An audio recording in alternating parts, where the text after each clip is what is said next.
Welcome, welcome, welcome. This is part 3 of the Fountain of Leadership. And if you saw part 1 and part 2, this is part 3 in the series of the Fountain of Leadership. And what we did the other day is we touched base on what it is to be a droplet. If you're in a stream, a big lake, and you consider yourself a droplet of water, and you're looking up at a fountain, and it's a fountain of leadership, and you see the fountain, and there's all these millions or hundreds of thousands of water droplets, and you're amongst those water droplets. And I kind of use cartoon imagery in my mind when I think about this. But sometimes when we get too close to the fountain, we get a little scared, get a little nervous, we get a little excited, get a little jittery, we get a little, oh my God, that could be me up on top of that fountain speaking to people and helping people and supporting people. Oh my God, I can't even imagine, right? We get over-exhilarated, overwhelmed, and sometimes it leads us to go further away from the fountain. But today's lesson, if you've listened to part 1 and part 2, is don't avoid the fountain, right? If you're looking to become a leader in your niche, if you're an expert in what you do, and this is speaking to people who work in their 9-to-5 job and they're an expert, maybe they've been there for years and they're looking to bridge the gap from where they're at to where they want to go, and they want to be a leader in their space. The truth of it all is you don't want to avoid it. If you know you're an expert, you could serve people, and you can help people, and you could support them and help them get to where they want to get, why are you going to avoid it? Right? Because then you make it more about you, right? Instead of the people that you want to serve. So, I understand it's scary, right? Getting into this, getting into the fountain and wanting and desiring to become a leader, right? I smile because it's exciting and it's nerve-wracking. And, it takes a lot of energy. It takes a lot of emotional wherewithal to really push yourself to this uncomfort zone, right? Of wanting to become a leader in your niche, whatever your niche is, right? We all want to become better. This life demands that we pay dividends and invest them ahead to serve others so they can get where they need to get. But having that vision of, if you're going to be a leader in your space, have that vision. I even say have a lifetime vision. I kind of believe in the Japanese way of thinking where, there's no retirement. We were sold retirement in the way before me, but in the 50s and 40s and 50s, that you're going to retire like your parents. You're going to live on a pension, and you're just going to plant daisies in a garden or go yachting or whatever you like to do. But the truth is, if you really, truly love to serve, you're going to serve for your whole entire life. There's a 25-year vision, right? And being a leader in your space. And it all begins with you being laser focused and being intentional and speaking about who you are and what you stand for. And going back to that leadership fountain, it's kind of scary. I kind of touched base in part 2, where you're going, if you're looking at cartoon imagery and you're going up that fountain and you're looking down, there's people below you pushing you up. And then you look up and there's people above you even pushing up those other leaders up to the top of the fountain. But there's other people below you supporting you. And there's other people below them supporting them, right? And they're always with your highest good in mind. If you truly think about it, all the people in your niche there are definitely self-centered people in this space. I know that, but if you're one of the few people who really want to help, and it's not about you, it's about others. You speak about your experience. You speak about who you are. You speak about what you stand for, right? And you kind of plant that flag on the moon, on your moon, right? On whatever your designated moon is. And you make that long-term plan that I'm doing this for the rest of my life. It doesn't mean you can't course correct, pivot, or adjust, but it means that you're going to focus and just get really good at what you do, right?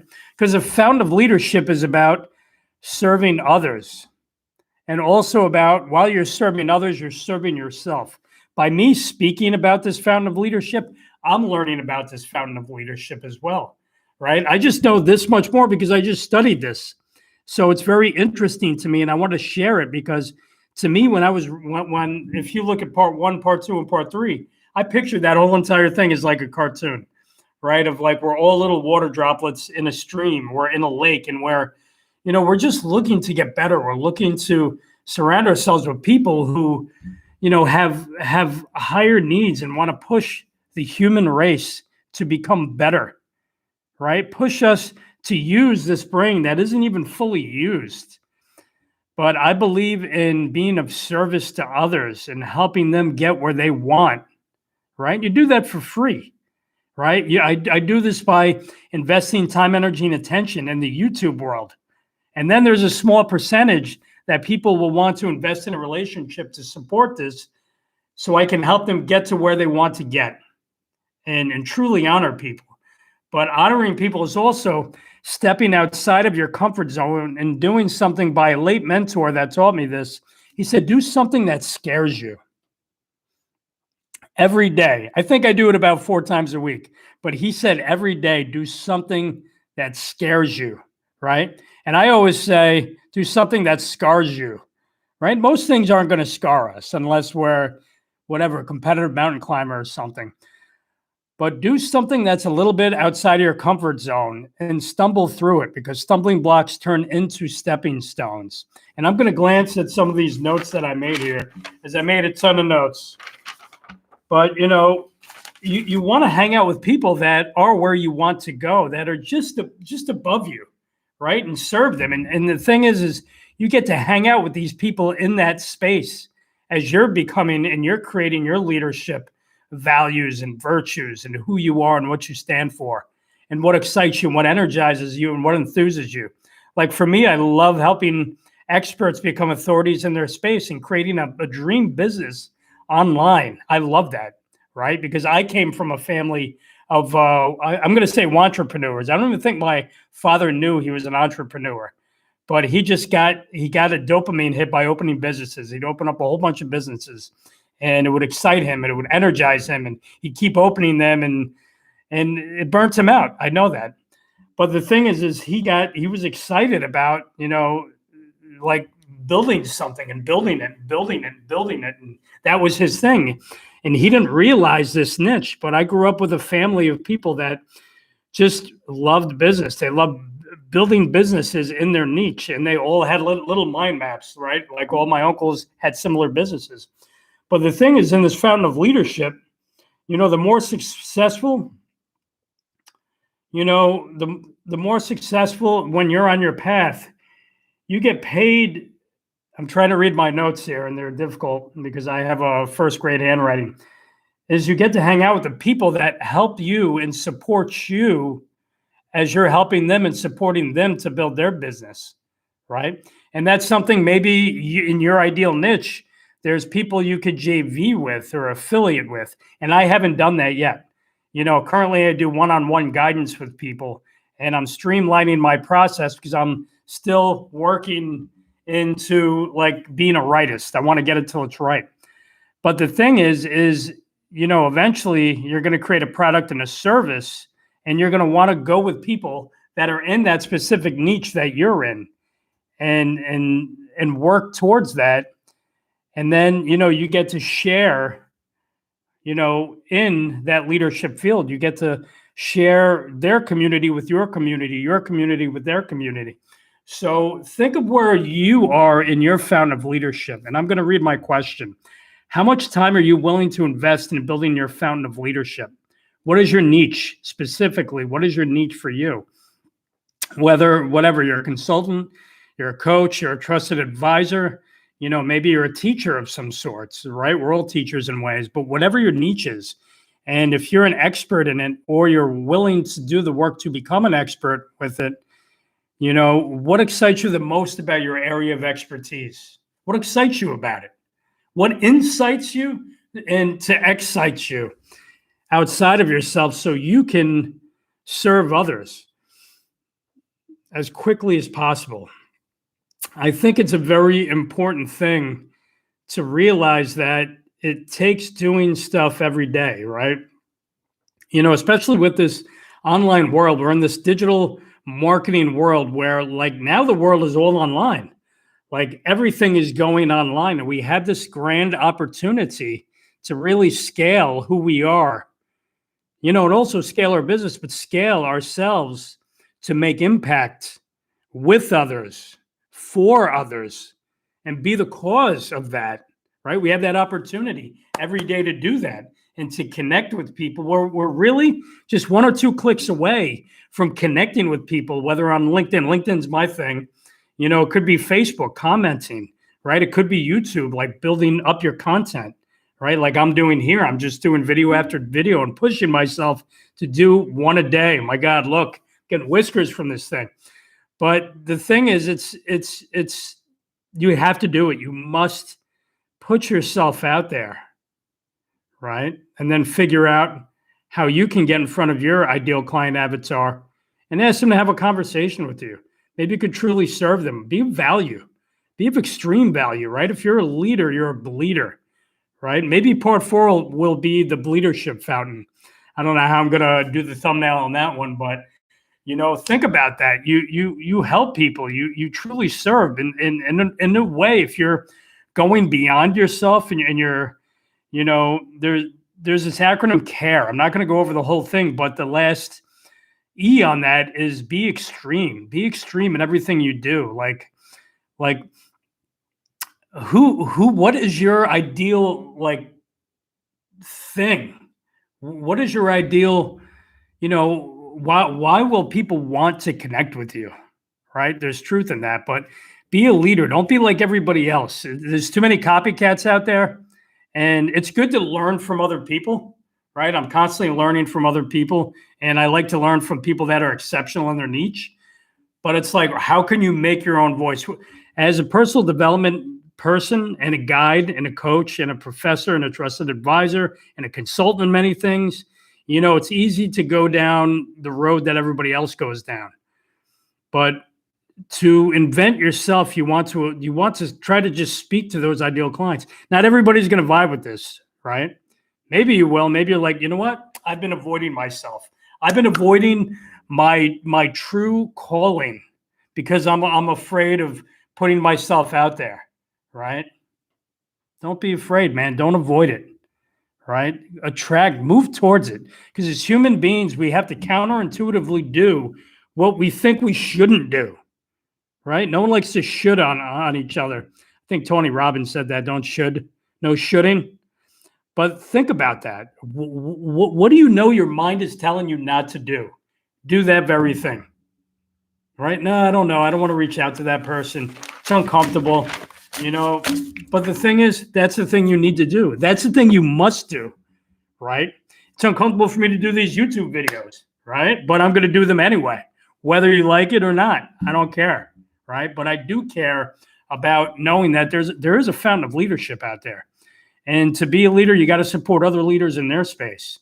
And you got to be of service to their community. And you have to be of service to the people around you that are individual little water droplets, right? If you want to go there, right? I kind of look like a water droplet today, right? I'm shaping my water droplet head in my blue shirt, my new podcast shirt. But the thing is, it's, that's what you're doing. You're helping people just build a little confidence, man. Most everything is just a little bit of confidence, right? That intense strength, that intense trust. And we get that confidence by taking action and taking actions, right? Parenthetical with an S at the end of that. And we get better at it. And eventually we're just able to show up, right? And a mentor of mine taught me this, what is it? Repetition is reputation. So every day you do something, you're getting better at it, right? Every day you're doing something, you're getting better at it. If I decide to do this YouTube videos every day, I'm going to get better at it. I'm going to have to get better at it, right? So I don't want to keep sucking for like a year and a half, but I want to keep moving forward into actions. So again, answer that question, man. Owe it to yourself. How much time are you willing to invest in building your fountain of leadership? Whatever your niche is, your fountain, whatever space that is. How can you just be a little different, not being different for the sake of being different, but looking how to serve your community far better than others are serving their community? What can you do to be an actual go-giver, right? A great book by Bob Berg, I believe his name is, Go-Giver. Go get it. Also another book, I don't remember the author, Giftology. Phenomenal book about gift giving. But when you're building your fountain of leadership, what is your niche? What do you want to be your niche? What do you desire to be your niche? What excites you most about your area of expertise? For me, I love when a client is working in a 9-to-5 and I'm able to help them bridge that gap and create their own business. And then once they build that business, they're able to quit and then focus on their business, where it gets really scary. It's like moving from one solid foundation to something that's wobbly, and then they create it and they build the blueprint, and then they're able to scale that business. And that excites me. When my clients are able to make mid-six figures, that excites me. When they do better than me, that excites me and that incites me. And I hope that excites you too, with whatever that is. And I think I went a little too long for this, but what is your fountain of leadership? Where can you be that valuable water droplet in that fountain and get inside of it and know that it's going to be a little scary? But remember, fear is excitement without the breath. Fear is excitement without the breath. Fear and courage live on the same side of that coin, as well as confidence. And that's just taking one incremental step at a time. One step each day. One step every day, no matter how you feel, because your why has to be bigger than your tired. The reason your why, right? Like my why for me was, I had a lot of bad coaches in my life. I had a lot of people who were not experts in what they did. And in essence, they ended up injuring me. They ended up hurting me. They ended up damaging me. They ended up, I remember, I had a coach in football and he shouldn't have been coaching football. I still have this shoulder injury to this day, and I keep it. And I keep it to remind me that every time when this shoulder acts up, I'm like, I got to be an expert. I got to be a master. I got to study. I got to practice, because I can't let other people down. When you have that mentality, when you have that acuity, that teleological way of being, and simple reminders like this shoulder, man, and it angers me a little bit, even to this day. And I use it to excite me in what I do, is that I will serve others. I will help them. I will help direct them the best I can. It's up to them. It's up to you. It's up to you to take 100% responsibility, which is the truth.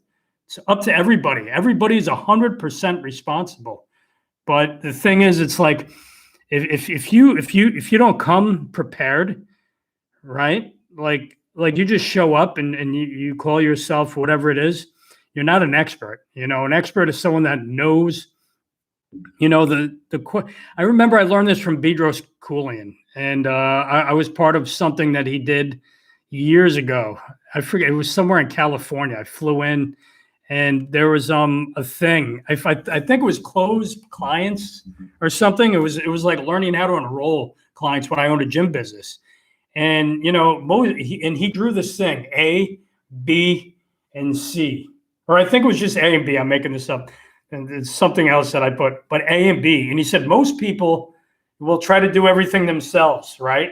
And he's drawing a line on the board, and they never get to that B. They come back to the A. But most people, when they meet an expert, what do?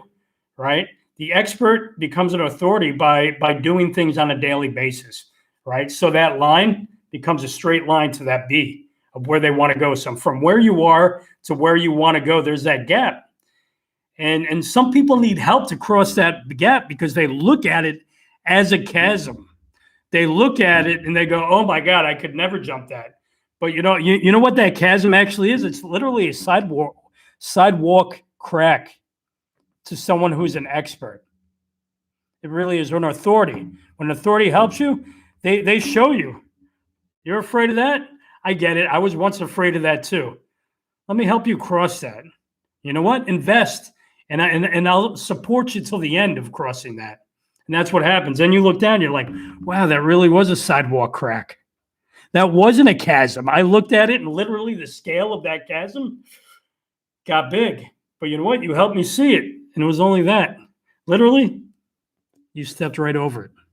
And it takes time, it takes energy, it takes attention, it takes bandwidth of focus, and it takes saying no to a lot of things around you. Because a lot of times things are going to jump into your life and you're going to have to edit them out. You're going to have to audit them out. You're going to have to close them off, because to be in that fountain of leadership is saying no to a lot of things.